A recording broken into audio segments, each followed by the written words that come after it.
Hi, I'm Mary Beth Jacobs, and I am going to show you how to do long tail cast on. I have another video showing the stitch anatomy of the long tail cast on and how to make it to gauge. And I would highly recommend that you watch that one, but let's just go through the mechanics on how to do this.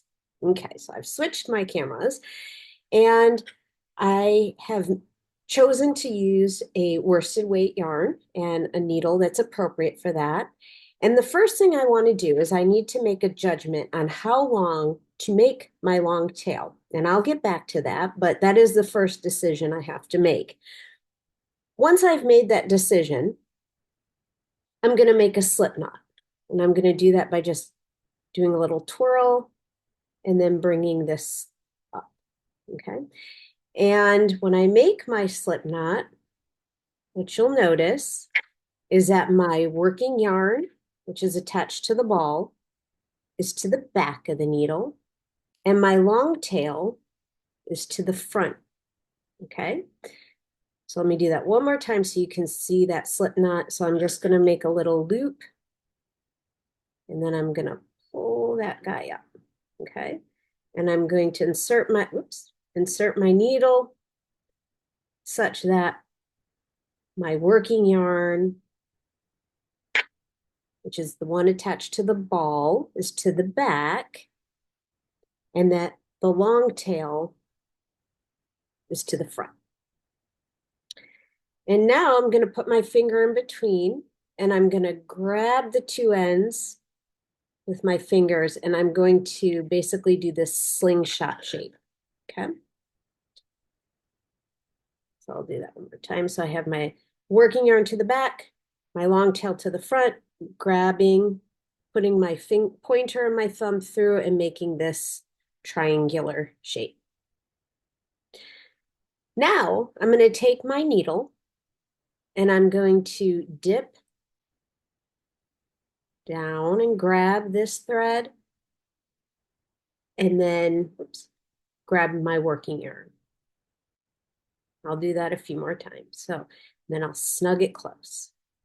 So I have my triangle with my long tail yarn over my thumb and my working yarn over my pointer.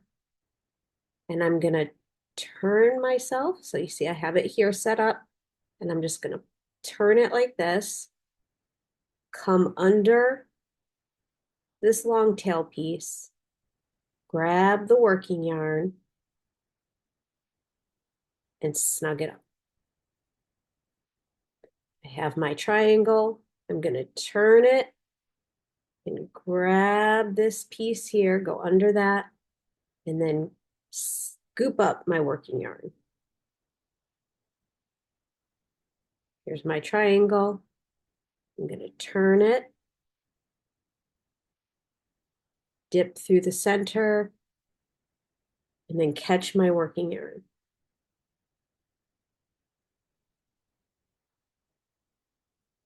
Dip through the center and grab that working yarn.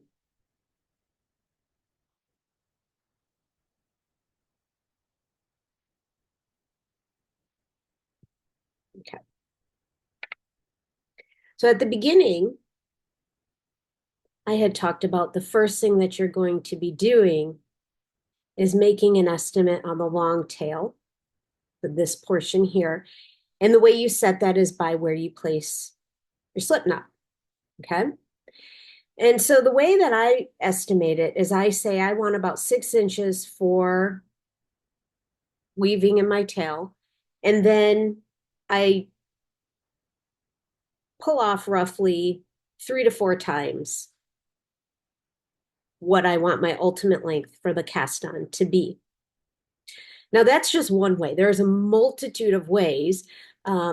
If you go to Cast On Magazine, Winter 23-24 issue, Joyce Jones wrote a very in-depth article about multiple ways of choosing a yarn tail length. That is something that is part of the membership where you have access to prior technical articles. But for me, I just take about 3 or 4 times what I want my ultimate length for the cast on to be. Okay. So let me do that one more time from the beginning. Before I do that, let's take a look at this. So I have my stitches on my needle, and it makes this very nice set of loops there, nice and even. And if I turn it up, you can see this is where the working yarn and the long tail interlooped. And again, I have another video showing the stitch anatomy where you'll see that more clearly. Okay. So let me show you, let's start that over. I'll pull it apart and we'll do it one more time. So I've made a determination on my yarn tail length, and I'm going to set that by making my slip knot. So here I go making my slip knot,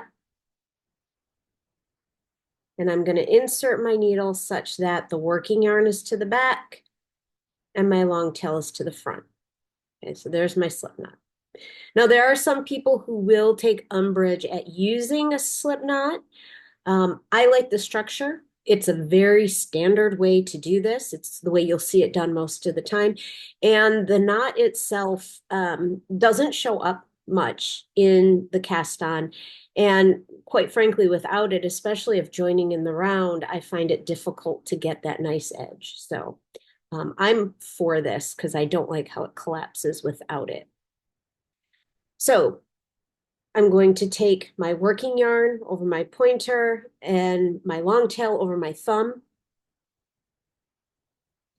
And again, I'll turn, I'll go between those two pieces of yarn and scoop up the working yarn.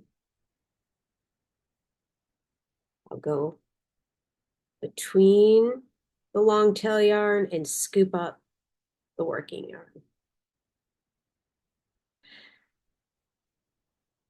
One of the mental pictures that you'll want to develop as a new knitter is what properly tensioned yarn looks like on the needle.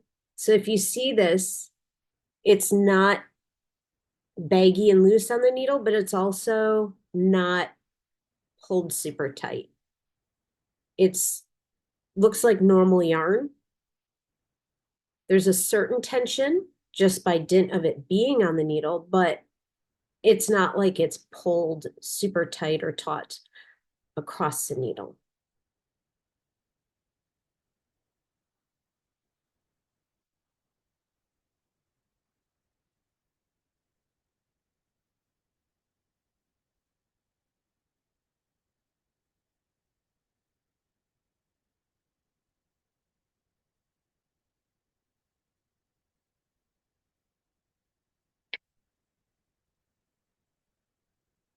And there is a long tail cast on.